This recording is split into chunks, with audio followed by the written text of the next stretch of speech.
प्रहरी अनुसन्धानको क्रममा सुदन गुरुङ र दिपक भट्टको कनेक्सन भेटिएको रहेछ। दिपक भट्ट त्यही मान्छे हो साथीहरू जसलाई चाहिँ सम्पत्ति सूत्रीकरणको आरोप लागेर अहिले प्रहरी हिरासतमा छानबिन चल्दैछ। अब यही छानबिनको क्रममा दिपक भट्ट संस्थापक रहेको स्टार माइक्रो इन्सुरेन्स कम्पनीमा सुदन गुरुङजीको पनि 25 लाख लगानी छ भन्ने कुरा खुलाएको छ अहिले छानबिनको क्रममा। यो यसै पनि शङ्कास्पद विषय बन्छ कि सुदन गुरुङले पहिला सम्पत्ति विवरण खुलाउने बेलामा त्यो 25 लाख लगानी चाहिँ किन खुलाएन, किन जोडाएन, उहाँले त्यो खुलाएको थिएन।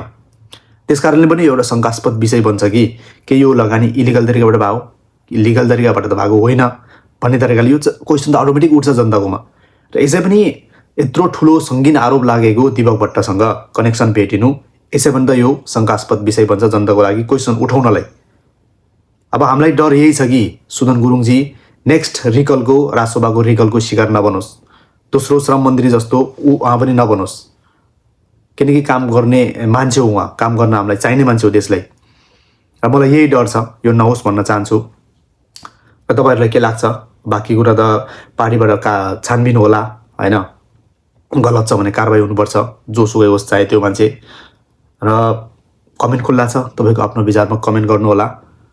जय नेपाल।